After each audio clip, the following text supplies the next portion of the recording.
નમસ્કાર વાલા વિદ્યાર્થી મિત્રો, સ્વાગત છે આપ સર્વ વિદ્યાર્થી મિત્રોનું તમારી પોતાની યુટ્યુબ ચેનલ એટલે કે ઓશન કોચિંગ ક્લાસીસમાં. વિદ્યાર્થી મિત્રો, આજના વિડીયોમાં આપણે શું જોવાના છીએ તો કે માર્ચ 2024ની તમારી જે બોર્ડની પરીક્ષા છે એ બોર્ડની પરીક્ષામાં ધોરણ 10 વિષય સામાજિક વિજ્ઞાન અને સામાજિક વિજ્ઞાન વિષયના મોસ્ટ આઈએમપી પ્રશ્નોની અંદર આપણે જોવાના છીએ 4 ગુણના પ્રશ્નો. તો જોઈએ પહેલો પ્રશ્ન આપણો શું કહે છે. એ પહેલા પ્રશ્નની સૂચના શું કહે છે કે કુલ 20 ગુણનો આ પ્રશ્ન છે. કુલ 7 પ્રશ્નોમાંથી 4 પ્રશ્નો આપણે લખવાના રહેશે અને નકશાવાળો પ્રશ્ન છે જે ફરજિયાત છે. તો સૂચના આપણી છે કે નીચે આપેલા પ્રશ્નોના માગ્યા મુજબ ઉત્તર લખો અને પ્રત્યેક પ્રશ્નના 4 ગુણ રહેવાના છે. તો જોઈએ પહેલો પ્રશ્ન કે શું છે કે પ્રાચીન ભારતમાં વૈદિક વિદ્યા અને શલ્ય ચિકિત્સા પ્રાચીન ભારતનું મહત્વ જણાવો. તો જવાબ આવશે કે ભારતીય વૈદિક શાસ્ત્ર પ્રણેતાઓ મહર્ષિ ચરક અને મહર્ષિ સુશ્રુતિ અને વાઘભટ્ટે પોતાના સંસાધનોથી વૈદિક શાસ્ત્રમાં અભૂતપૂર્વ સિદ્ધિઓ મેળવેલી હતી. વૈદિક શાસ્ત્રના મહાન પ્રણેતા મહર્ષિ ચરક સંહિતા લખેલી છે અને એ ગ્રંથની અંદર 2000 ઉપરાંત વનસ્પતિઓ અને ઔષધિઓનું વર્ણન કરવામાં આવેલું છે. મહાન વૈદિક શાસ્ત્રી મહર્ષિ સુશ્રુત અને તેમના સુશ્રુત સંહિતા નામના ગ્રંથમાં શલ્ય ચિકિત્સા એટલે કે વાટકામ વિદ્યા હોય છે તે શસ્ત્રક્રિયા માટેના ધારદાર સાધનોનો ઉલ્લેખ કરેલો છે. અને જે સાધનો હતા એવું કહેવાય છે કે માથાના વાળને ઊભો ચીરીને 2 ભાગ કરી શકતા હતા. પ્રાચીન ભારતના હિન્દુઓનું ઔષધ શાસ્ત્ર, ખનિજ, વનસ્પતિ અને પ્રાણીજ ઔષધિઓનો વિપુલ ભંડાર છે. તેમાં દવા બનાવવાની ઝીણવટભરી વિવિધતાઓ તેમજ દવાઓનું વર્ગીકરણ અને તેમનો ઉપયોગ કરવા માટેના સૂચનો આપવામાં આવેલા છે. ભારતના વૈદિક શાસ્ત્રીઓ પ્યાલા આકારનો પાટો બાંધી રક્તનું પરિભ્રમણ અટકાવીને વાટકામ કરતા હતા. તેઓ પેઢું અને મૂત્રાશયના ઓપરેશનો કરતા હતા. તેઓ સારણગાંઠ, મોતિયો, પથરી અને હરસમસા નાબૂદ કરતા હતા. ત્યારબાદ જોઈએ નેક્સ્ટ. તેઓ ભાંગેલા અને ઉતરી ગયેલા હાડકાં બેસાડી દેતા હતા તેમજ શરીરમાં ઘૂસી ગયેલા બહારના પદાર્થોને કુશળતાપૂર્વક બહાર ખેંચી કાઢતા હતા. તેઓ તૂટેલા કાન કે નાકને સ્થાને નવા નાક કાન સાંધવાની પ્લાસ્ટિક સર્જરી પણ જાણતા હતા. તેઓ વાટકાપના હથિયારો બનાવતા તેમજ મીણના પૂતળાના અથવા તો મૃત શરીરના વાટકાપ દ્વારા તેઓ વિદ્યાર્થીઓને ઓપરેશનનું પ્રત્યક્ષ જ્ઞાન આપતા હતા. પ્રસૂતિ વેળા જોખમી ઓપરેશનો કરતા હતા પણ તેઓ અચકાતા નહીં. તેઓ સ્ત્રીઓ અને બાળકોના રોગોના નિષ્ણાંત હતા. તેઓ રોગોના કારણે અનેક ચિહ્નોનું વર્ગીકરણ કરતા હતા. તેઓ રોગોનું નિદાન કરતા હતા અને રોગો મટ્યા પછી પાળવાની પરેજી પણ આપતા હતા. પ્રાચીન ભારતના વૈદિક શાસ્ત્રીઓએ પ્રાણીઓના રોગો માટેનું શાસ્ત્ર વિકસાવ્યું.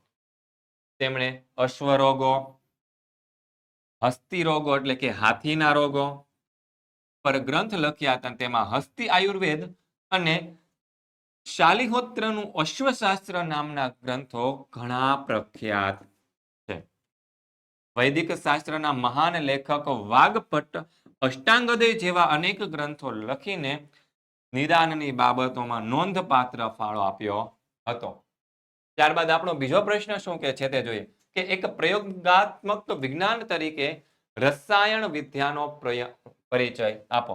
તો રસાયણ વિદ્યામાં સાધેલી પ્રગતિ નીચેના દ્રષ્ટાંતો દ્વારા સ્પષ્ટ થાય છે. તો નાલંદા વિદ્યાપીઠના બૌદ્ધ આચાર્ય નાગાર્જુન વનસ્પતિ અને ઔષધિઓની સાથે રસાયણ ઔષધો વાપરવાની ભલામણ કરેલી હતી. તેમને ભારતીય રસાયણ શાસ્ત્રના આચાર્ય માનવામાં આવે છે. તેમણે રસરત્નાકર અને આરોગ્ય મંજરી નામના પુસ્તકો લખેલા છે. પારાની ભસ્મ કરીને તેમને ઔષધિ તરીકે વાપરવાની શરૂઆત આચાર્ય નાગાર્જુનને ફાળે થાય છે તેવું માનવામાં આવે છે. નાલંદા વિદ્યાપીઠે રસાયણ વિદ્યાના અભ્યાસ અને સંશોધન માટે નાલંદા વિદ્યાપીઠે રસાયણ શાસ્ત્રના અભ્યાસ અને સંશોધન માટે પોતાની સ્વતંત્ર રસાયણ શાળા તથા ભઠ્ઠીઓ પણ બનાવી હતી.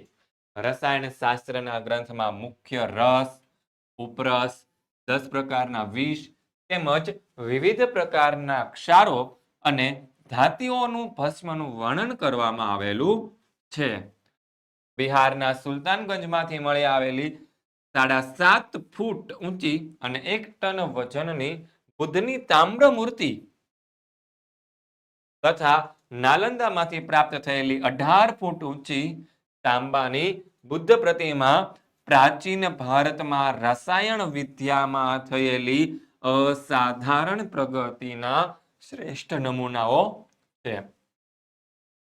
ગુપ્ત સમ્રાટ ચંદ્રગુપ્ત બીજાએ વિક્રમાદિત્યએ દિલ્હીમાં આવેલો 24 ફૂટ ઊંચો અને 60 ટન વજન ધરાવતો એક વિજય સ્તંભ એટલે કે લોહ સ્તંભ ઊભો કરાવ્યો હતો.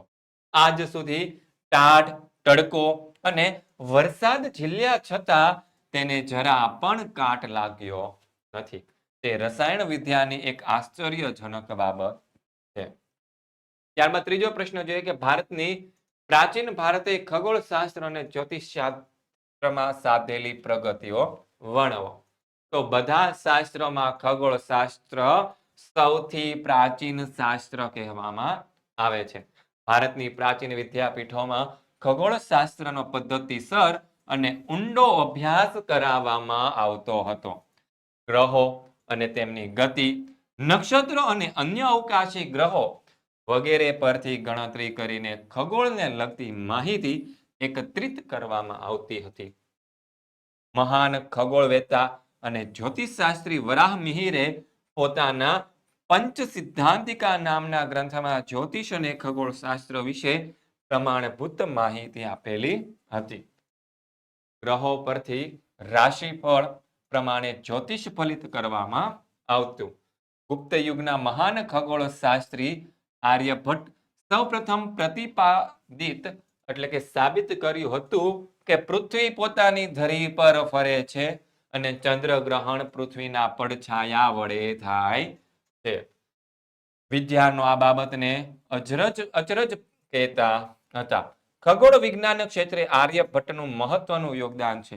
તેથી ભારતના પ્રથમ ઉપગ્રહનું નામ પણ આપણે આર્યભટ્ટ રાખવામાં આવેલું હતું. બ્રહ્મગુપ્તના નામના વૈજ્ઞાનિકે બ્રહ્મ સિદ્ધાંત નામનો ગ્રંથ રચ્યો હતો અને તેમાં તેમણે ગુરુત્વાકર્ષણના નિયમો દર્શાવેલા હતા. હવે જોઈએ કે જ્યોતિષ શાસ્ત્રના ક્ષેત્રે આપેલું પ્રદાન. તો વરાહમિહિર ખગોળવેત્તા અને જ્યોતિષ શાસ્ત્રી હતા. તેમણે જ્યોતિષ શાસ્ત્રને તંત્ર, હોરા અને સંહિતા એમ 3 ભાગમાં વહેંચ્યું હતું. વરાહમિહિરે તેમના બૃહદ સંહિતા નામના ગ્રંથમાં આકાશી ગ્રહોની માનવીના ભવિષ્ય પર થતી અસરો જણાવી છે. તેમણે આ ગ્રંથમાં મનુષ્યના લક્ષણો અને પ્રાણીઓના જુદા જુદા વર્ગો વિશે તેમજ લગ્ન સમય, તળાવો અને કુવાઓ ખોદાવવા, બગીચા બનાવવા, ખેતરોમાં વાવણી કરવી વગેરે પ્રસંગોના શુભ મુહૂર્તોની માહિતી આપેલી છે. આમ જ્યોતિષ શાસ્ત્રમાં ભારતનું પ્રદાન અપ્રતિમ છે. ચોથો સવાલ, વાસ્તુશાસ્ત્ર વિશે સમજૂતી આપો. તો વાસ્તુશાસ્ત્ર જે છે તે જ્યોતિષ શાસ્ત્રનું એક અવિભાજ્ય અંગ છે. બ્રહ્મા, નારદ, બૃહસ્પતિ, ભૃગુ, વશિષ્ઠ અને વિશ્વકર્મા પ્રાચીન વાસ્તુશાસ્ત્રના પ્રણેતાઓને તેના પ્રસારક રહ્યા હતા. તેમણે રહેઠાણની જગ્યા, મંદિર, મહેલ, અશ્વશાળા, કિલ્લા, શસ્ત્રાગાર, નગર વગેરેની રચના કેવી રીતે કરવી અને તેમજ કઈ દિશામાં કરવી તેના સિદ્ધાંતો પણ આપ્યા છે. મહાન ખગોળવેતા અને જ્યોતિષશાસ્ત્રી વરાહમિહિર રચિત બૃહદ સંહિતામાં વાસ્તુશાસ્ત્રનો ઉલ્લેખ થયેલો છે. 15મી સદીમાં મેવાડના રાણા કુંભાએ વાસ્તુશાસ્ત્રના જૂના ગ્રંથોમાં સુધારા વધારા કરાવીને વાસ્તુશાસ્ત્રનો પુનરુદ્ધાર કર્યો હતો. આજે જગતના અનેક દેશોએ ભારતના વાસ્તુશાસ્ત્રની પ્રતિષ્ઠા અને મહત્વ સ્વીકાર્યા છે. ભારતની પૌરાણિક માન્યતા મુજબ વિશ્વકર્મા દેવોના પ્રથમ સ્થપતિ એટલે કે આર્કિટેક્ટ હતા. તેમણે વાસ્તુશાસ્ત્રના 8 વિભાગો પાડ્યા છે. વાસ્તુશાસ્ત્રમાં ઘર બનાવવા માટે જગ્યાની પસંદગી, ઘરના વિવિધ આકારો અને કદ, ઘરની રચના, ઘરની વસ્તુઓની ગોઠવણી, દેવ મંદિર, બ્રહ્મસ્થાન, ભોજન કક્ષ, શયનખંડ અને દૈનિક કાર્યો માટેના સ્થાનો વગેરે માટે માહિતી આપવામાં આવી છે. સમયના પરિવર્તન સાથે વાસ્તુશાસ્ત્રના સિદ્ધાંતો અને સમજમાં નોંધપાત્ર પરિવર્તન આવ્યું છે અને બિહારમાં જે સારનાથ ખાતે આવેલો 128 ફૂટ ઊંચો સ્તંભ છે તે ભારતની પ્રાચીન વાસ્તુકળાનો ઉત્તમ નમૂનો છે તે ગણવામાં આવે છે. 5મો સવાલ કે પ્રાચીન ભારતે ગણિત શાસ્ત્રમાં સાધેલી પ્રગતિ વિશે નોંધ લખો. તો ભારતે વિશ્વને શૂન્યની સંજ્ઞાની અને દશાંશ પદ્ધતિની અને બીજગણિત, રેખાગણિત અને વૈદિક ગણિતની તથા બૌધાયનનો પ્રમેય વગેરે શોધો આપ્યા છે. મહાન ગણિત શાસ્ત્રી આર્યભટ્ટે શૂન્યની સંજ્ઞાની અને દશાંશ પદ્ધતિની શોધ કરી હતી. તેમણે તેમના આર્યભટ્ટિયમ ગ્રંથમાં પાઈની છે, પાઈની કિંમત હોય છે 22/7 અથવા તો 3.14 જેટલી થાય છે એવું જણાવ્યું હતું.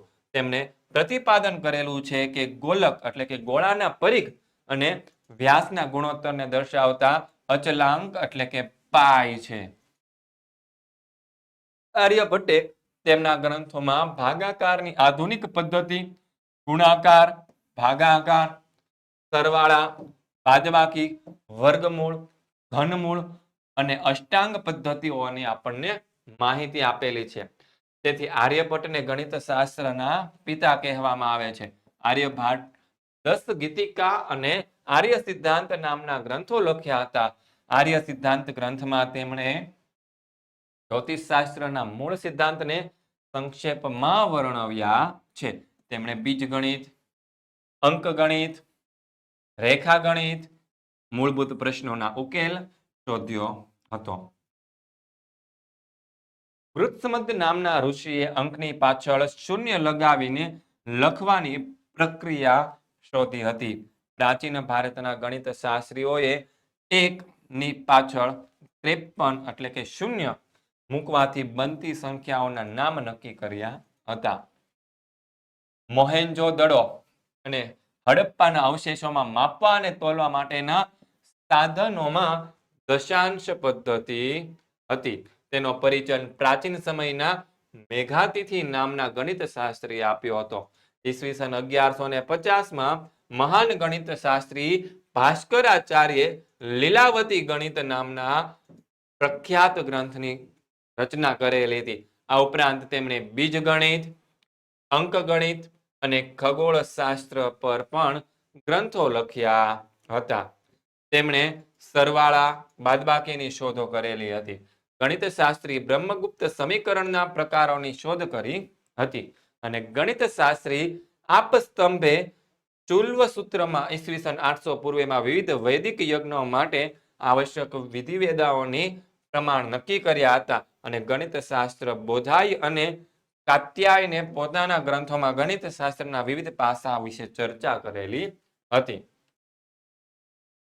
વિદ્યાર્થી મિત્રો, તમારી જે ધોરણ 10ની પરીક્ષા છે, બોર્ડની પરીક્ષા, એના માટે ખાસ ઉપયોગમાં આવી શકે તેવું ગુજરાતી વ્યાકરણનો કોર્સ, અંગ્રેજી ગ્રામરનો કોર્સ અને પ્રશ્ન બેંક જે 2024 છે તેમાંથી તમે સારી એવી તૈયારી કરી શકો તે માટે તેની PDF છે.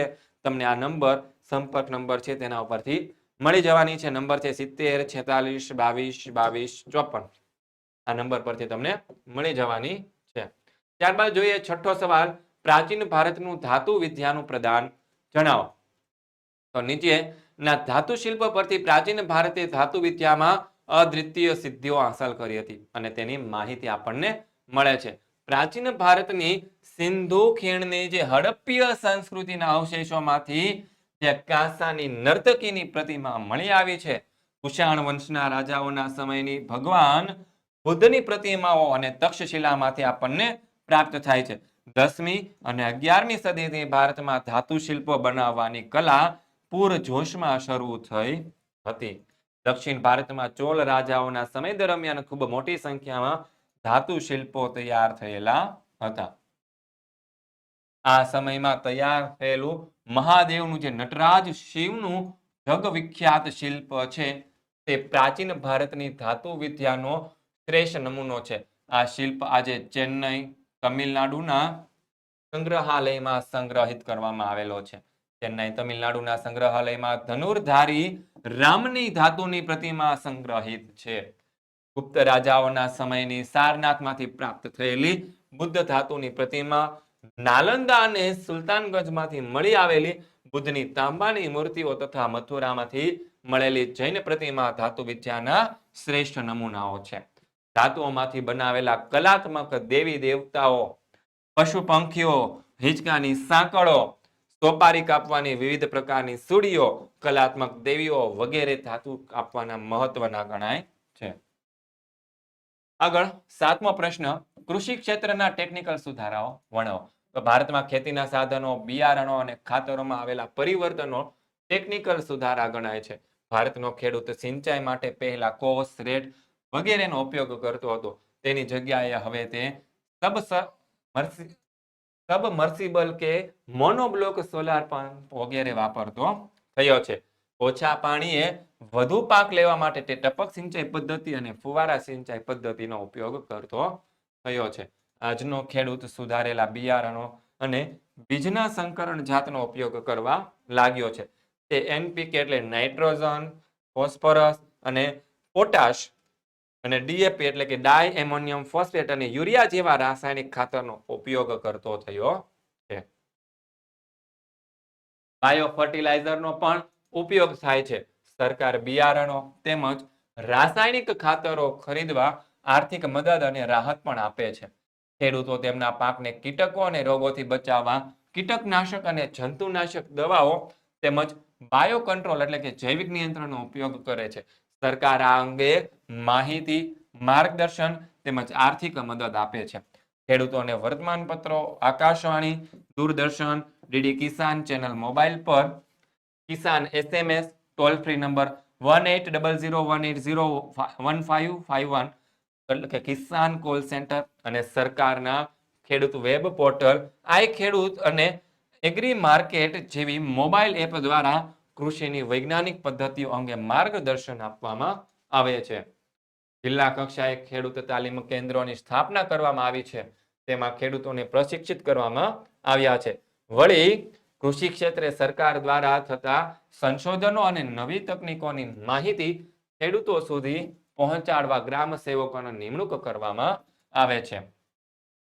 કુશળ કૃષિવિદ અને કૃષિ વૈજ્ઞાનિકો તૈયાર કરવા માટે તેમજ નવા સંશોધનો કરવા માટે દેશના લગભગ દરેક રાજ્યમાં કૃષિ યુનિવર્સિટીની સ્થાપના કરવામાં આવી છે. અને ગુજરાતમાં દાંતીવાડા, જુનાગઢ, આણંદ, નવસારી ખાતે કૃષિ યુનિવર્સિટીઓની પણ સ્થાપના કરવામાં આવેલી છે. કૃષિ ક્ષેત્રે સંશોધન કરવા માટે Indian council of agriculture research એટલે કે ICAR અને department of agriculture research and education એટલે કે DARE સંસ્થાઓ પણ સ્થાપવામાં આવેલી છે. સરકાર ખેડૂતોને ખેતી માટે વિવિધ પ્રકારની સબસિડીઓ અને ઓછા વ્યાજે લોન આપી મદદ કરે છે. ત્યારબાદ જોઈએ 8મો પ્રશ્ન કે કૃષિ ક્ષેત્રના સંસ્થાકીય સુધારાઓ જણાવો. તો જમીનદારી પ્રથા નાબૂદ કરીને ખેડૂતોનું શોષણ થતું અટકાવ્યું છે. ખેડે તેની જમીન જેવા ગણોત ધારા દ્વારા જમીન ખેડનારને જમીનની માલિકીનો હક આપવામાં આવ્યો છે. જમીન ટોચ મર્યાદા દ્વારા જમીન માલિકીની અસમાનતા દૂર કરવામાં આવેલી છે. જમીન એકત્રીકરણ કાર્યક્રમ દ્વારા નાના કદના ખેડાણ વિસ્તારોને એકત્રિત કરવામાં આવ્યા છે અને કરાઈ રહ્યા છે. ખેડૂતોને આર્થિક મદદ કરવા માટે કૃષિ ધિરાણ યોજના બનાવાઈ છે. કિસાન ક્રેડિટ કાર્ડ દ્વારા તેમજ રાષ્ટ્રીયકૃત બેંકો, સહકારી બેંકો અને સહકારી મંડળીઓ દ્વારા ખેડૂતોને આર્થિક રીતે મદદ કરવામાં આવે છે. બિયારણો, ખાતર અને જંતુનાશક દવાઓ ખરીદવા માટે સરકારે ખેડૂતોને સબસિડી અને આર્થિક મદદ કરે છે. પ્રધાનમંત્રી પાક વીમા યોજના દ્વારા ખેડૂતોને ખેતી પાકોનું વીમાકીય ને રક્ષણ પૂરું પાડવામાં આવે છે. દુષ્કાળ કે વધુ વરસાદને કારણે પાક નિષ્ફળ જાય ત્યારે સરકાર ખેડૂતોને આર્થિક મદદ કરે છે. માર્કેટ યાર્ડમાં ખેત પેદાશોના વેચાણમાં કાયદાકીય જોગવાઈ કરીને ખુલ્લી હરાજીની પદ્ધતિઓને ફરજિયાત બનાવી છે. ખેડૂતોને તેમની ખેત પેદાશોના યોગ્ય ભાવ મળી રહે તે માટે સહકારી મંડળીઓની અને ખરીદ વેચાણ સંઘોની સ્થાપના કરવામાં આવી છે. સરકારી તેમજ સહકારી સ્થળે ગોદામો, પરિવહન અને સંદેશાવ્યવહારની સગવડો પણ વધારવામાં આવેલી છે. એમાં પેલું જોઈએ કે ભારતીય રાષ્ટ્રીય કૃષિ વિજ્ઞાપન સંઘ એટલે કે natural agriculture cooperative marketing federation of India NAFED. ત્યારબાદ બીજું છે ગુજરાત તેલીબિયા ઉત્પાદક સંઘ એટલે કે ગુજરાત કોઓપરેટિવ ઓઇલસીડ્સ ગ્રોવર્સ ફેડરેશન એટલે કે GROFED. ત્યારબાદ ત્રીજું છે રાષ્ટ્રીય ડેરી વિકાસ નિગમ એટલે કે national dairy development board NDDB. ત્યારબાદ 9મો પ્રશ્ન કે ભારતીય ખેતી પર વૈશ્વિકીકરણની અસર સ્પષ્ટ કરો.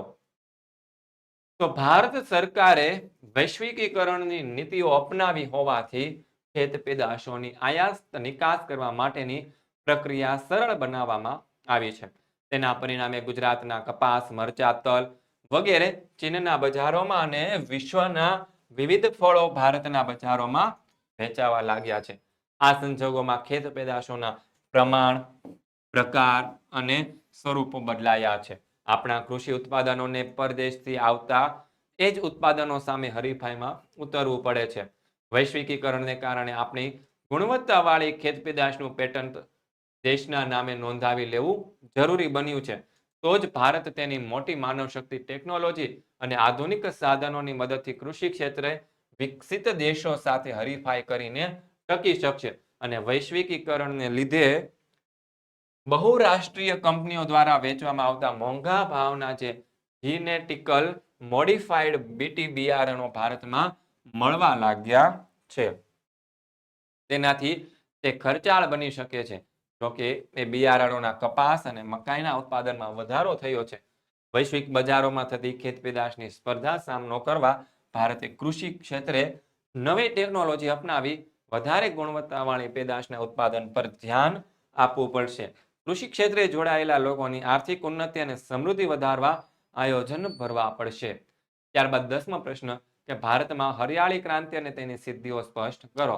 તો જવાબ આવશે કે સુધારેલા બિયારણો, રાસાયણિક ખાતરોના વધેલો ઉપયોગ, ખેડૂતોનો પ્રચંડ પુરુષાર્થ, વીજ વિતરણની વ્યાપક વ્યવસ્થા, સિંચાઈની સગવડોમાં થયેલા નોંધપાત્ર વધારા વગેરે પરિબળોથી કૃષિ ઉત્પાદનમાં થયેલા અસાધારણ વધારાની ઘટનાને હરિયાળી ક્રાંતિ કહે છે. એટલે કે ગ્રીન રિવોલ્યુશન કહે છે. કૃષિ ઉત્પાદનોમાં વધારો થવો એ હરિયાળી ક્રાંતિનો મુખ્ય ઉદ્દેશ હતો.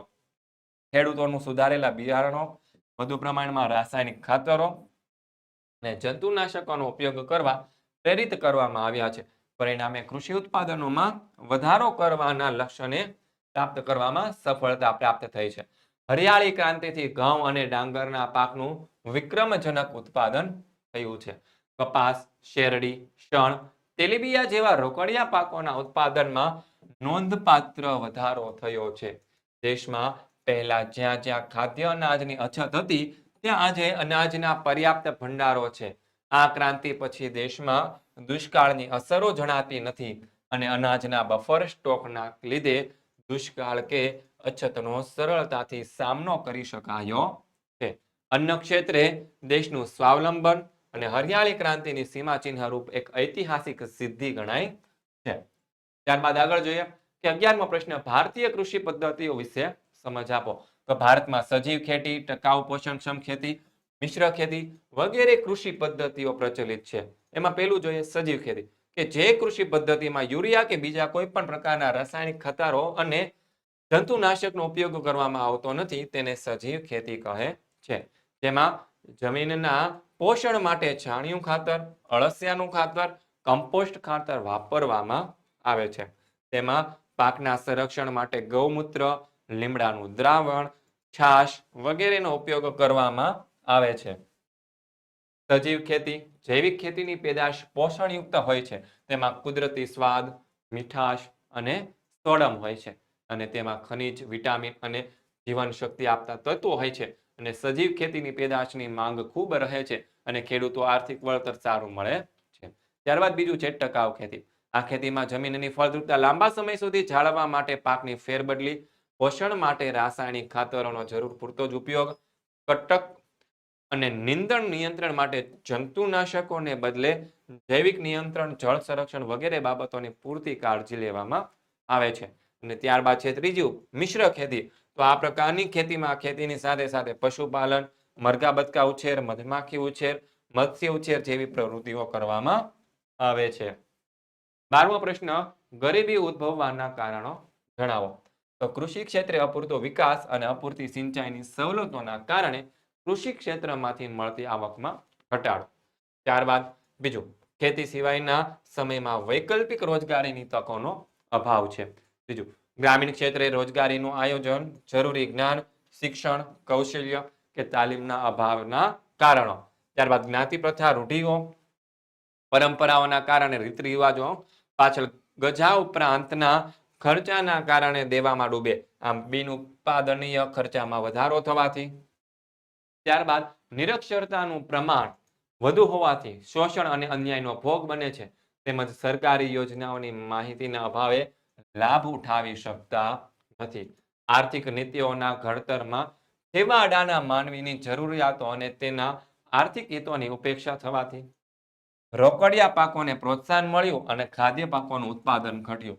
અનાજ, કઠોળ વગેરેની અછતો સર્જાઈ અને ભાવો વધ્યા, જેથી 2 ટંક પૂરતું ભોજન પ્રાપ્ત ન થવાથી ત્યારબાદ આર્થિક સુધારાઓના અમલ થકી ગ્રામીણ અર્થવ્યવસ્થા પડી ભાંગી, કુટીર અને લઘુ ઉદ્યોગો ખલાસ થયા, સ્થળાંતર વધ્યું અને ખેતીની આવક વધવાથી ગરીબી, કુપોષણના અને વિવિધ રોગોના શિકાર બને છે. આરોગ્ય વિષયક ખર્ચા વધ્યા છે, આવક સ્થિર જ રહી છે, સારવાર દવા પાછળના ખર્ચમાં વધારો થયો છે, ટેકનોલોજીમાં ફેરફારો આવતા પરંપરાગત વ્યવસાયો, કુટીર ઉદ્યોગો પડી ભાંગ્યા છે અને સ્થાનિક બજારો બંધ થતા બેકારીમાં વધારો થયો છે.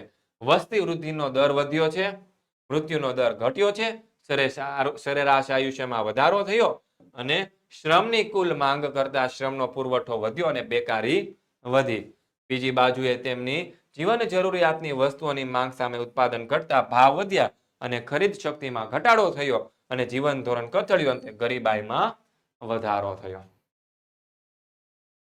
13મો પ્રશ્ન કે ભારતમાં ગરીબીના મૂળિયા શહેરો કરતા ગ્રામ્ય વિસ્તારમાં ખૂબ ઊંડા છે. તે માટેના જવાબદાર કારણો કયા કયા છે? તો જવાબ આવશે કે સમાજનો મોટો વર્ગ તેના જીવનની મૂળભૂત અને પાયાની જરૂરિયાતો જેવી કે અન્ન, વસ્ત્ર, રહેઠાણ, શિક્ષણ અને આરોગ્યની સેવાના ન્યૂનતમ માત્રામાં પણ ભોગવવાથી વંચિત રહીને જીવન ગુજારતો હોય ત્યારે તેવી સ્થિતિને વ્યાપક કે દારૂણ ગરીબી કહેવાય છે. અને એવી સ્થિતિમાં સમાજમાં રહેતી વ્યક્તિને ગરીબ ગણવામાં આવે છે. ભારતમાં ગરીબીના ઉદ્ભવ માટેના જવાબદાર કારણો નીચે પ્રમાણે છે કે દેશમાં વરસાદની અનિયમિતતા અને સિંચાઈની અપૂરતી સગવડોના કારણે ખેત પેદાશોની આવકમાં ઘટાડો થયો. ગ્રામીણ ક્ષેત્રે ચોમાસાની ઋતુ સિવાયના સમયમાં વૈકલ્પિક રોજગારીની તકોનો અભાવ છે. ગામડાના લોકોમાં કૃષિ સિવાયના બીજા વ્યવસાય માટે જરૂરી શિક્ષણ, જ્ઞાન, તાલીમ કે કુશળતાનો પણ અભાવ છે. જ્ઞાતિ પ્રથા તેમજ પરંપરાગત રૂઢિઓ અને રિવાજો પાછળ ગજા ઉપરાંતના જે ખર્ચો કરવાથી લોકો દેવાદાર બને છે.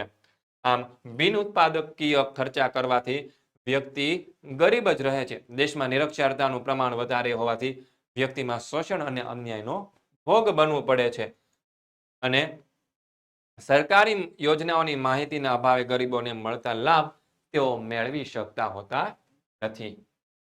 દેશની પંચવર્ષીય યોજનાઓમાં આર્થિક નીતિના ઘડતરમાં સમાજના છેવાડાના માનવીની જરૂરિયાતો અને તેમના હિતોની ઉપેક્ષા થવા લાગી છે અને ખેત પેદાશોમાં રોકડિયા પાકોને પ્રોત્સાહન મળવાથી ખોરાકી પાકોનું ઉત્પાદન ઘટ્યું છે.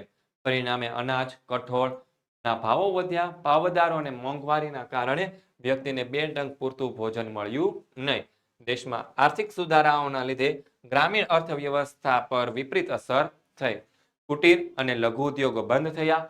રોજીરોટી ન મળવાથી લોકો શહેરો તરફ વળ્યા. આ ઉપરાંત ખેતીની આવકમાં ઘટાડો થવાથી ગામડામાં મજૂરી કામ ઓછું થયું. સતત પોષણક્ષમ આહારના અભાવે ગરીબો નાના મોટા રોગોના ભોગ બને. પરિણામે તેમની સારવારનો ખર્ચ વધે.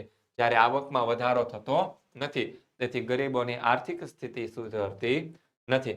ટેકનોલોજીના ફેરફાર થતા ગામડાના પરંપરાગત વ્યવસાયો, કુટીર ઉદ્યોગોને ગ્રામ ઉદ્યોગો પડી ભાંગ્યા. તેથી બેકારીમાં વધારો થયો અને જીવન જરૂરિયાતની વસ્તુઓ માંગ સામે પુરવઠો ઘટતા ભાવો વધ્યા અને લોકોની ખરીદ શક્તિ ઘટી. પરિણામે જીવન ધોરણ નીચું ગયું અને દેશમાં ગરીબીનું પ્રમાણ વધી રહ્યું છે.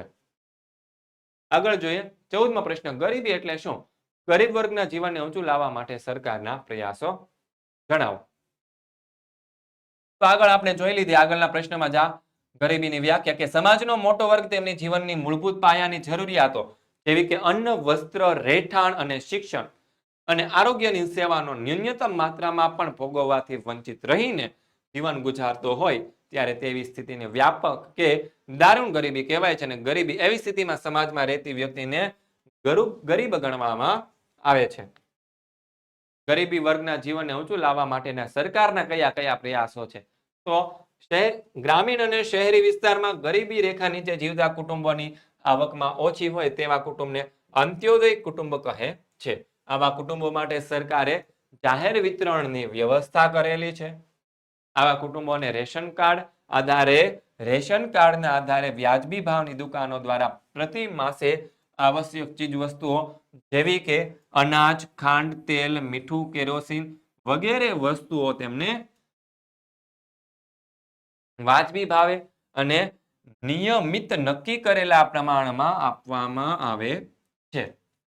આ રીતે આવા કુટુંબના જીવન ધોરણને ઊંચું લાવવાના પ્રયાસો સરકારે કરેલા છે. નેક્સ્ટ જોઈએ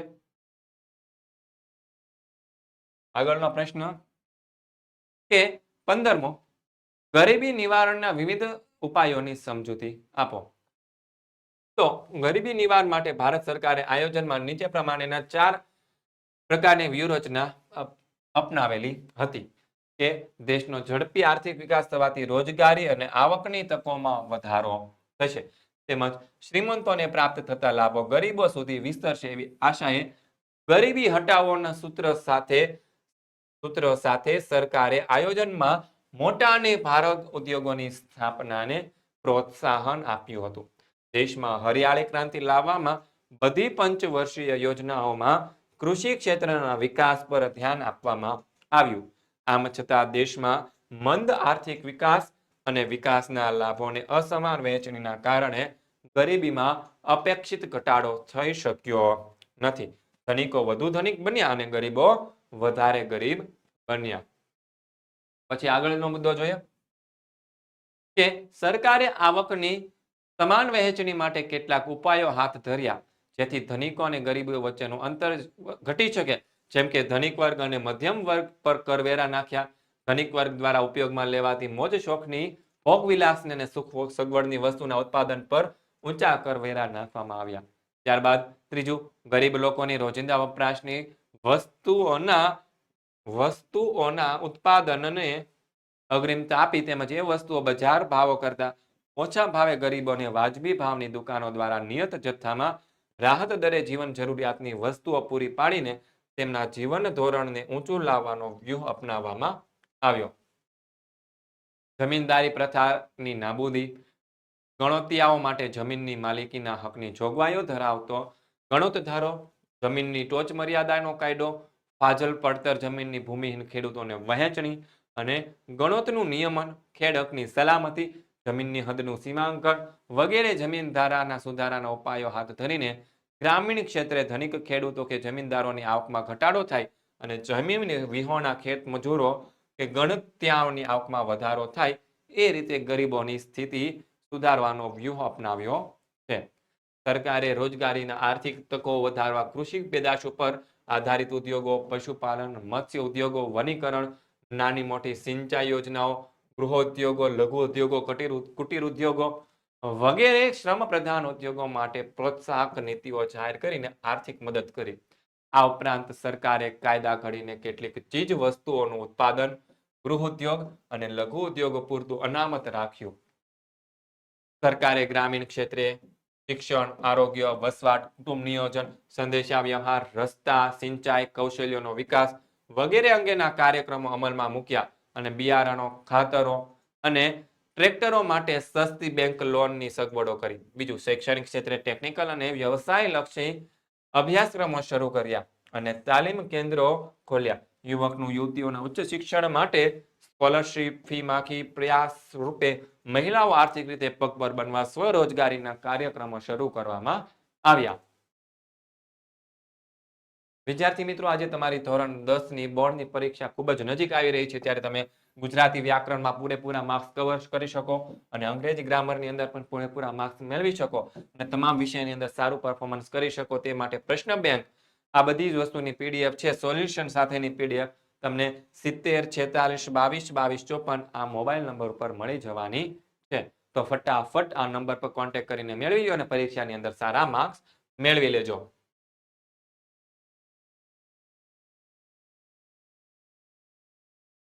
ત્યારબાદ જોઈએ પ્રશ્ન નંબર 16 કે બેરોજગારીનો અર્થ આપી તેના પ્રકાર સમજાવો. તો બેરોજગારીનો અર્થ શું થાય તે આપણે જોઈ લઈએ કે બેરોજગારીનો અર્થ કે જે પુખ્ત વયના વ્યક્તિ કે જેની ઉંમર 15 થી 60 વર્ષની હોય અને જે બજારમાં પ્રવર્તતા વેતન દરે કામ કરવાની ઈચ્છા અને વૃત્તિ ધરાવતો હોય, કામ કરવા માટે યોગ્ય શક્તિ અને યોગ્ય લાયકાત પણ ધરાવતી હોય, કામની શોધમાં હોય છતાં પણ તે કામ મેળવી શકતો ન હોય, તે વ્યક્તિ બેરોજગાર, બેકાર છે તેવું કહેવાય. આવી સામૂહિક પરિસ્થિતિને બેરોજગારી કહેવામાં આવે છે. બેરોજગારીના મુખ્ય સ્વરૂપો જોઈએ તો ભારતીય અર્થતંત્રમાં બેરોજગારીના કેટલાક મુખ્ય સ્વરૂપો નીચે મુજબના જોવા મળે. એમાં પહેલું છે ઋતુગત બેરોજગારી. ભારતમાં કૃષિ ક્ષેત્રે સિંચાઈની અપૂરતી સગવડો, વરસાદની અનિયમિતતા અને વૈકલ્પિક રોજગારીના તકોના અભાવે 3 થી 5 માસ બેરોજગાર બેસવું પડે છે અથવા તો રહેવું પડે છે. તેને ઋતુગત કે મોસમી બેરોજગારી કહે છે. ત્યારબાદ બીજો પ્રકાર છે એ છે ઘર્ષણજન્ય બેરોજગારી. જૂની ટેકનોલોજીના સ્થાને નવી ટેકનોલોજી આવે ત્યારે અમુક સમય માટે શ્રમિક બેરોજગારો બને છે, જેને ઘર્ષણજન્ય બેરોજગારી કહે છે. ત્યારબાદ ત્રીજો પ્રકાર છે માળખાગત બેરોજગારી. ભારતીય અર્થતંત્રમાં પછાત અને રૂઢિચુસ્ત છે. સામાજિક પછાતપણું, પરંપરાગત રૂઢિઓ, રિવાજો, નિરક્ષરતા અને માળખાકીય સુવિધાઓના અભાવ વગેરે કારણોથી માળખાગત બેરોજગારી જોવા મળે છે. ત્યારબાદ ચોથો પ્રશ્ન પ્રચ્છન્ન કે છુપી બેરોજગારી.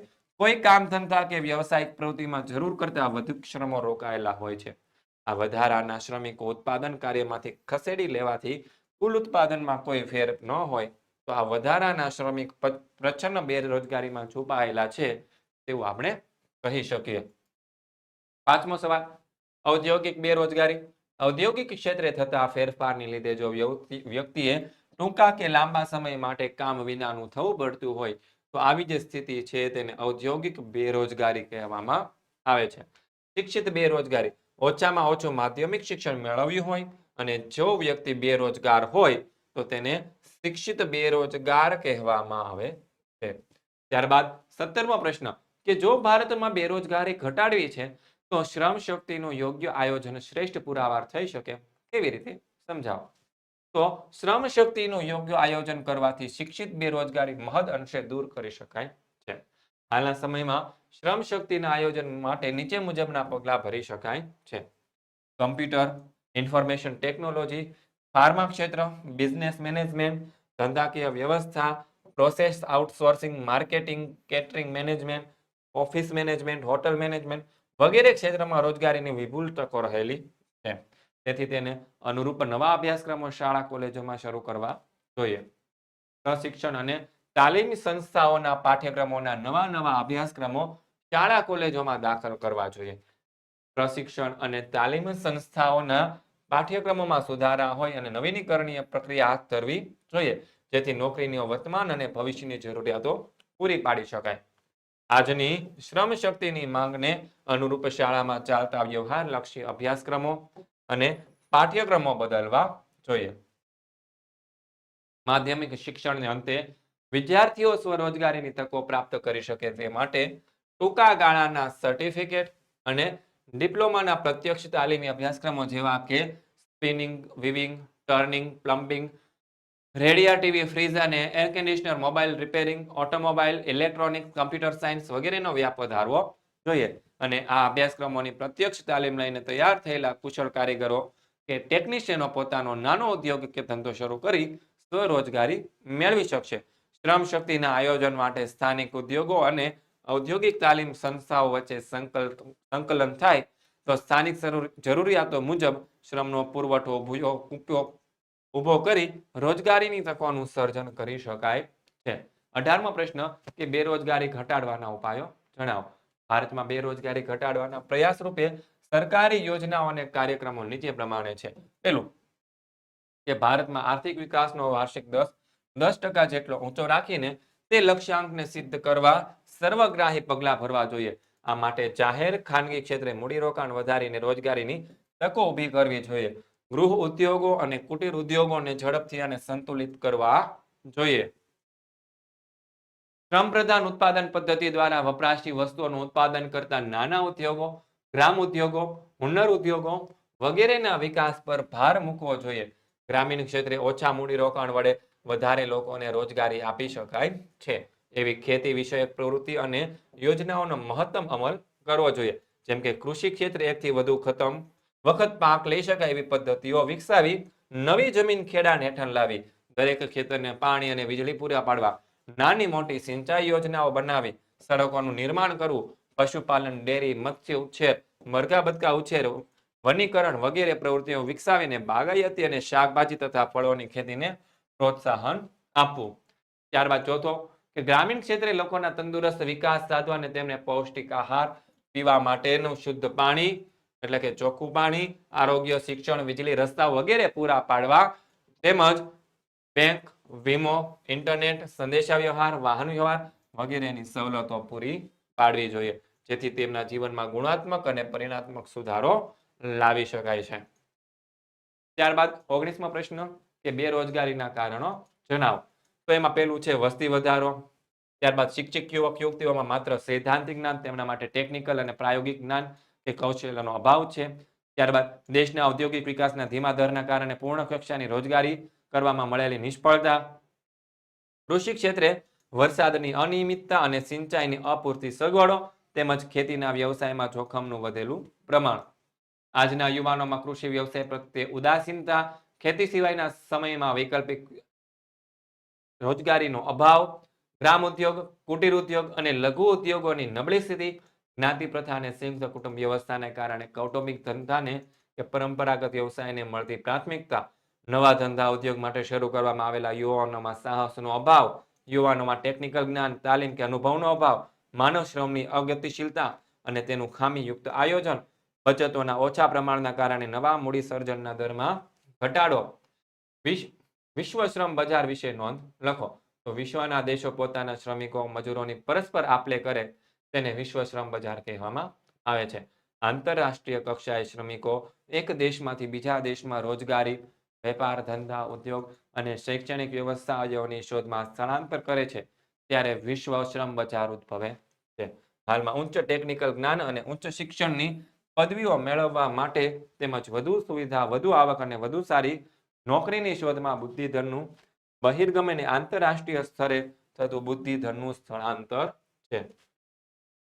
મોટા ઔદ્યોગિક એકમો પોતાની ઊંચી લાયકાત, જ્ઞાન અને કૌશલ્ય ધરાવતા કર્મચારીઓને અદ્યતન જ્ઞાન અને ઉચ્ચ તાલીમ લેવા માટે વિદેશોમાં મોકલે છે.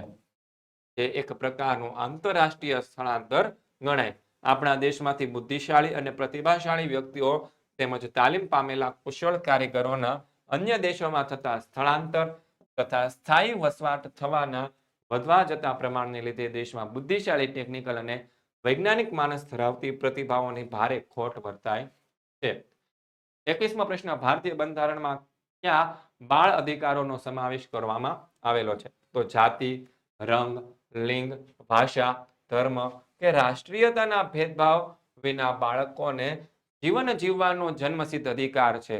માતા પિતાએ બાળકોનું યોગ્ય રીતે પાલન પોષણ કરવું. કોઈ પણ બાળકને કોઈ પણ ખાસ કારણ વિના તેમના માતા પિતાથી અલગ કરી શકાય નહીં. વ્યક્તિત્વના સર્વાંગી વિકાસ માટે દરેક બાળકને શિક્ષણ મેળવવાનો મૂળભૂત અને કાનૂની અધિકાર છે. દરેક બાળકને સામાજિક સુરક્ષા દ્વારા સામાજિક વિકાસ સાધી સ્વાસ્થ્ય અને તંદુરસ્ત જીવવાનો પણ અધિકાર આપવામાં આવેલો છે.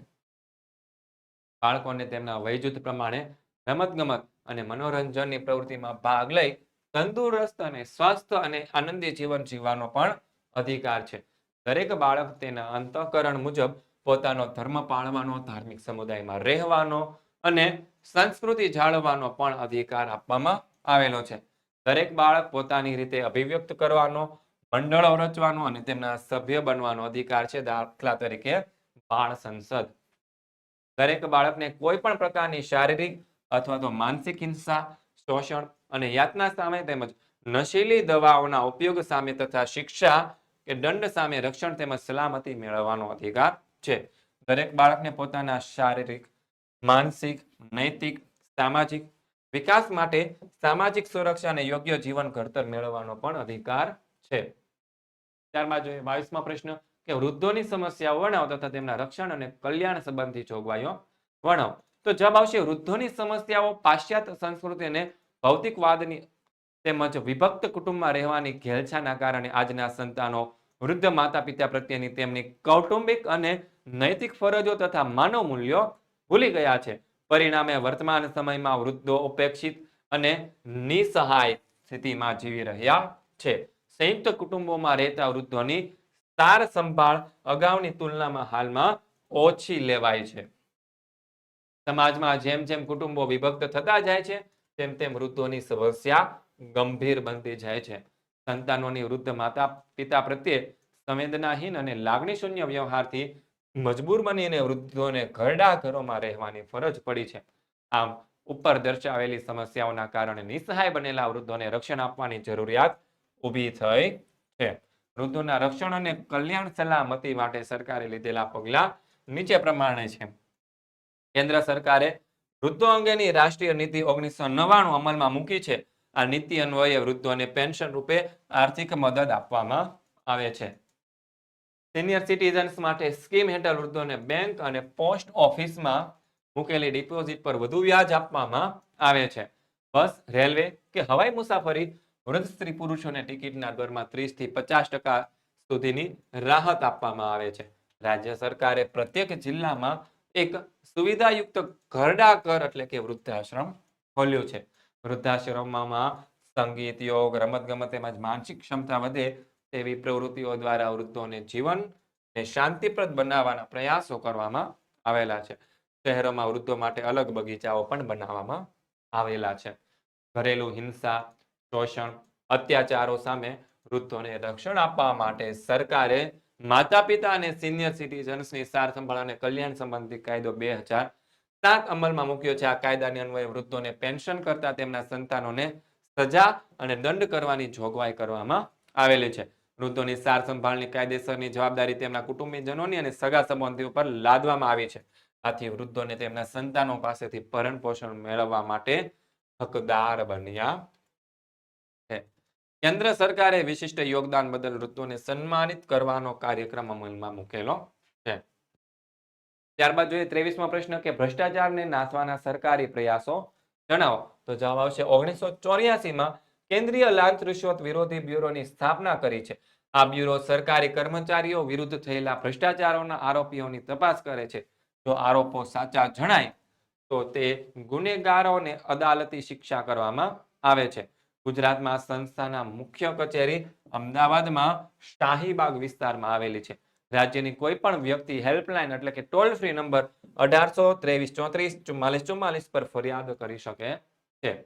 ભારત સરકારે ઈસવીસન 1988માં ભ્રષ્ટાચાર વિરોધી અધિનિયમ એટલે કે કાયદો અમલમાં મૂક્યો છે.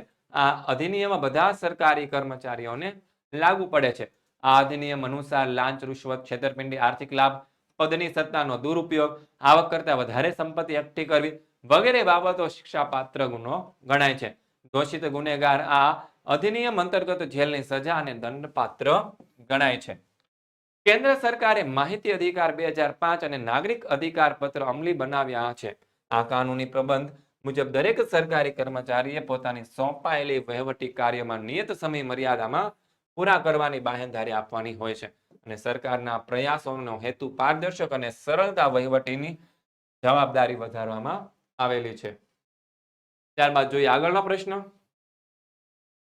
કે કેન્દ્ર સરકાર તાજેતરમાં બ્લેક મની એક્ટ 2005માં અમલમાં મૂક્યો છે.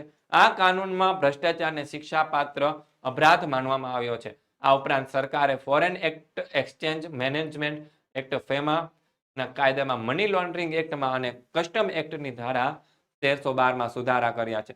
લોકપાલ અને લોકાયુક્તની નિમણૂકની જોગવાઈ કરીને સરકારે કાળું નાણું શોધવા અને ભ્રષ્ટાચાર ડામવાના પ્રયાસો કરેલા છે. 24મો પ્રશ્ન દિવ્યાંગ વિદ્યાર્થીઓને સરકાર તરફથી મળતી સુવિધાઓ વર્ણવો. તો દિવ્યાંગ વિદ્યાર્થીઓને સરકાર તરફથી નીચે મુજબની સુવિધાઓ મળે છે અથવા તો દિવ્યાંગજન અધિકાર અધિનિયમ 2016 અંતર્ગત સરકારશ્રીએ શાળાઓને દિવ્યાંગ બાળકોને નીચે પ્રમાણેની સુવિધાઓ પૂરી પાડવાનો નિર્દેશ કરેલો છે. જોઈએ કઈ કઈ સુવિધાઓ છે કે દિવ્યાંગ બાળકોને શાળાઓમાં પ્રવેશ, અભ્યાસેતર રમતગમત જેવી પ્રવૃત્તિઓમાં સમાન તક આપવામાં આવે છે. કોઈ પણ પ્રકારના દિવ્યાંગ વિદ્યાર્થીઓને સામાન્ય વિદ્યાર્થીઓની સાથે બેસવા દેવામાં તેમજ વાણી, વર્તન અને વ્યવહારમાં દિવ્યાંગો સાથે ભેદભાવ રાખવા નહીં. આ અંગે વિશેષ કાળજી રાખવી. દિવ્યાંગ બાળકો શાળાઓની ભૌતિક સુવિધાઓને સરળતાથી ઉપયોગ કરી શકે તે રીતે પૂરી પાડવી. દાખલા તરીકે ઢાળવાળો રેમ્પ બનાવવો, અવરજવર અંગેની અડચણો દૂર કરવી, બેસવાની ખુરશીઓ અને બેન્ચની વ્યવસ્થા, સંડાસ, બાથરૂમ વગેરેની સુવિધાઓ પૂરી પાડવી. દિવ્યાંગ બાળકોની શૈક્ષણિક કારકિર્દી સારી બને તેમજ તેમનો સામાજિક વિકાસ સતત અને સર્વગ્રાહી રીતે થાય તેવું વાતાવરણ તેમને પૂરું પાડવું. દ્રષ્ટિ ક્ષતિ, શ્રવણ ક્ષતિ અથવા તો બધિરાંધતા હોય તેવા દિવ્યાંગ બાળકોને યોગ્ય ભાષા અથવા તો સંજ્ઞા લિપિ વગેરે દ્વારા તેઓ સમજી શકે તેવી રીતે યોગ્ય શિક્ષણ આપવું. દિવ્યાંગ બાળકોમાં અભ્યાસને લગતી વિશિષ્ટ મર્યાદાઓ ઓળખી કાઢી અને એ મર્યાદાઓ ખામી દૂર થઈ શકે તેઓ અભ્યાસલક્ષી જરૂરી પગલાઓ ભરવા અને દિવ્યાંગ બાળકોની સતત અને સર્વગ્રાહી પ્રગતિઓનું નિરીક્ષણ કરવું. દિવ્યાંગ બાળકોને તેમની શારીરિક મર્યાદાઓ મુજબ વાહનની સગવડ પૂરી પાડવી અથવા તેમને મદદ કરનાર વ્યક્તિઓને વાહન આપવાની કાર્યવાહી કરવી. દિવ્યાંગ બાળકો શિક્ષણથી વંચિત ન રહી જાય તે માટે શાળાએ જતા બાળકોનું દર 5 વર્ષે સર્વે કરી અનુકાર્ય કરાવવું. દિવ્યાંગ બાળકોને તેમની શાળાકીય અભ્યાસ પ્રવૃત્તિમાં મદદરૂપ થાય તેવા સંસાધન કેન્દ્ર એટલે કે રિસર્ચ સેન્ટર ઊભા કરવા. વિશિષ્ટ દિવ્યાંગતાવાળા એટલે કે બેન્ચમાર્ક ડિસેબિલિટી વિદ્યાર્થીઓને તેમની યોગ્યતા અનુસાર શિષ્યવૃત્તિ પણ આપવી. દિવ્યાંગ બાળકોને અડચણ વિના સરળતાથી પરીક્ષા આપી શકે તેવી સુવિધાઓ તેમને પૂરી પાડવી અને દિવ્યાંગ વિદ્યાર્થીઓ કોઈને અપશબ્દ ન બોલે, તેમનો તિરસ્કાર ન કરે, ન માર મારે, તેમનું શોષણ કે રેગિંગ ન કરે તેવી વ્યવસ્થા કરવા માટે શાળામાં ખાસ સમિતિ બનાવીને દિવ્યાંગ વિદ્યાર્થીઓના પ્રશ્નોને ઉકેલવા. દિવ્યાંગ વિદ્યાર્થીઓ માટે બચાવ, મદદ, રક્ષણ, પુનઃસ્થાપન જેવી કામગીરી કરવી. આવા વિદ્યાર્થીઓ જો ચાલુ અભ્યાસ દરમિયાન શાળા છોડી જાય તો તેમના કારણો તપાસી પુનઃસ્થાપનામાં મદદ કરવી.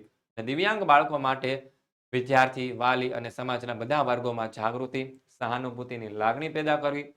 વિશિષ્ટ દિવ્યાંગતાવાળા બાળકોને તેમના રહેઠાણની નજીક તેમની પસંદગીની શાળામાં અથવા તો ખાસ શાળામાં પ્રવેશનો અધિકાર રહેશે.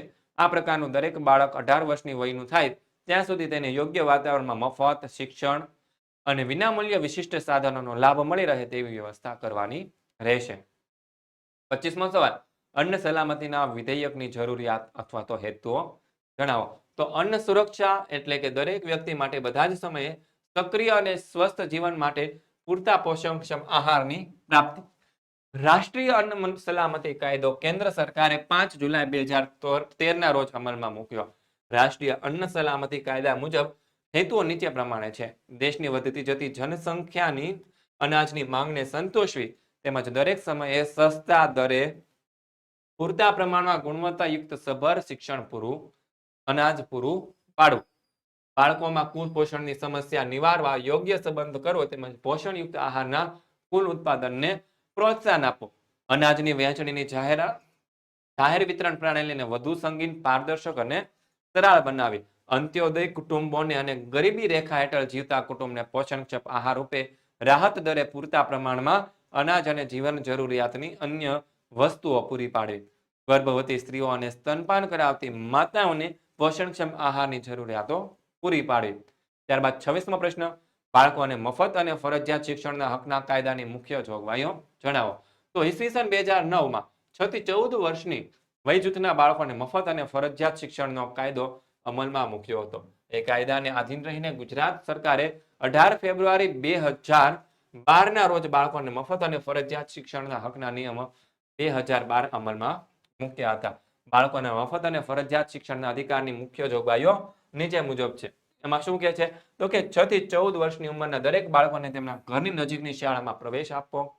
ઉંમરના આધારે માટેનું જન્મનું પ્રમાણપત્ર ન હોવાના કારણસર બાળકને પ્રવેશ આપવાનો ઇનકાર કરી શકશે નહીં.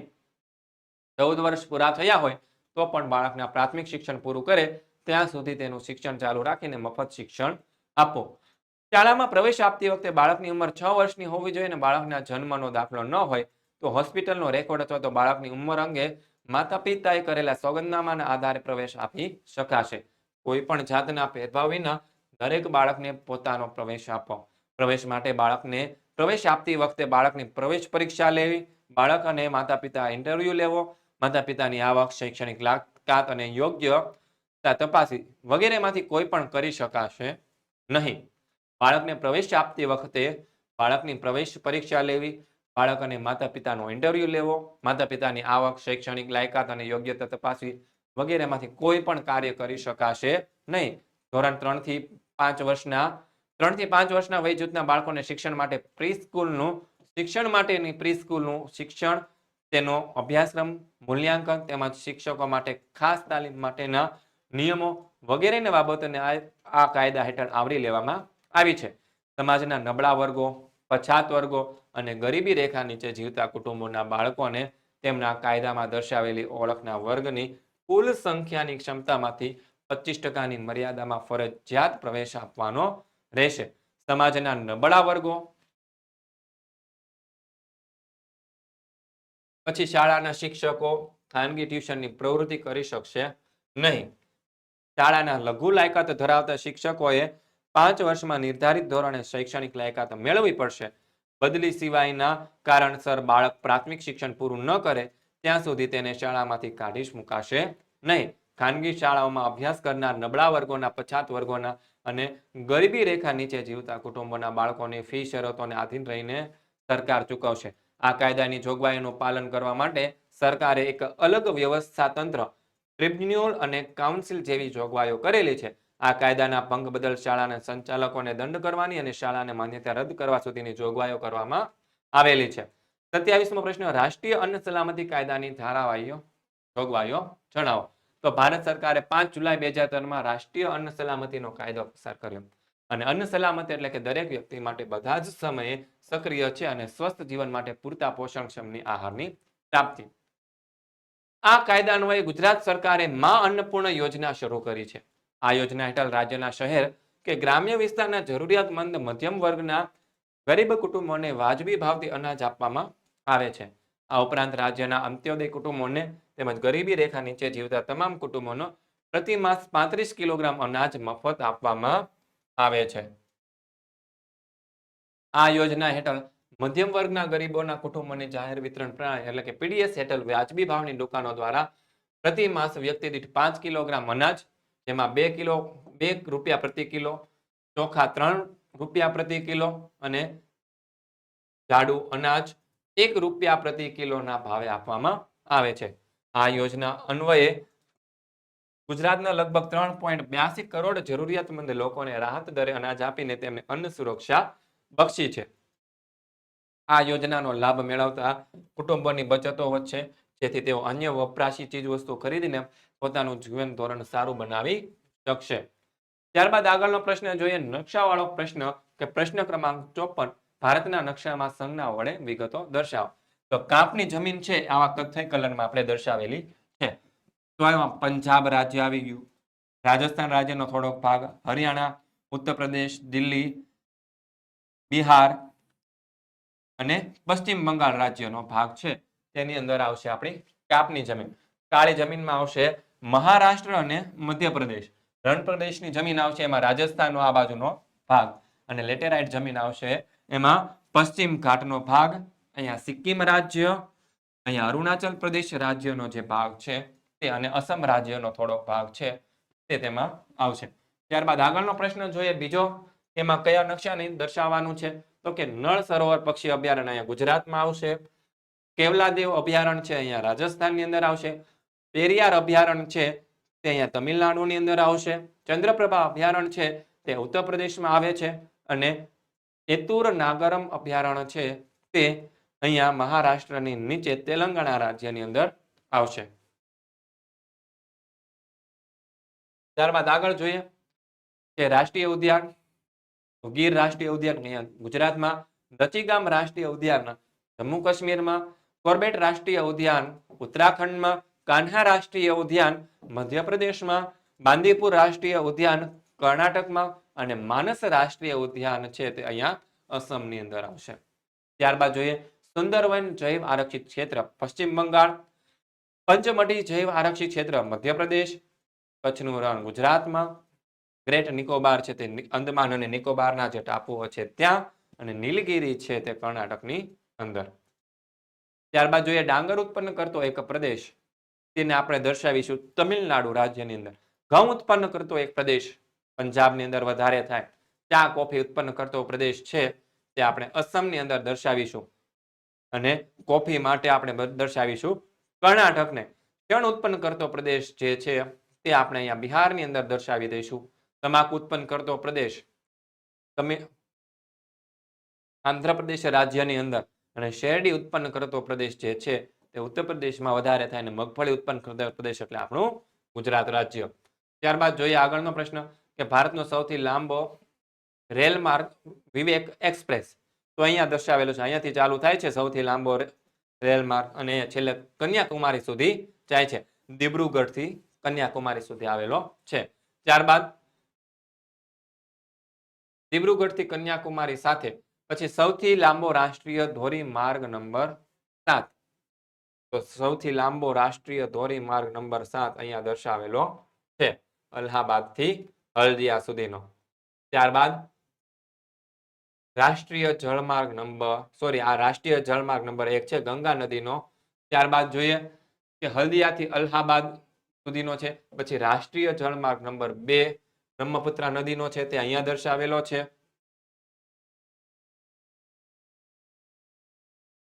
ત્યારબાદ આગળ જોઈએ. બસ વિદ્યાર્થી મિત્રો, આજના વિડીયોમાં આટલું જ. આવા જ એક નવા વિડીયો સાથે આપણે ફરી મળીશું. ત્યાં સુધી આ વિડીયોની લિંક છે તમારા મિત્રો સાથે શેર કરજો, અને જો કોઈ પ્રશ્ન હોય તો કોમેન્ટ બોક્સની અંદર જરૂરથી જણાવજો.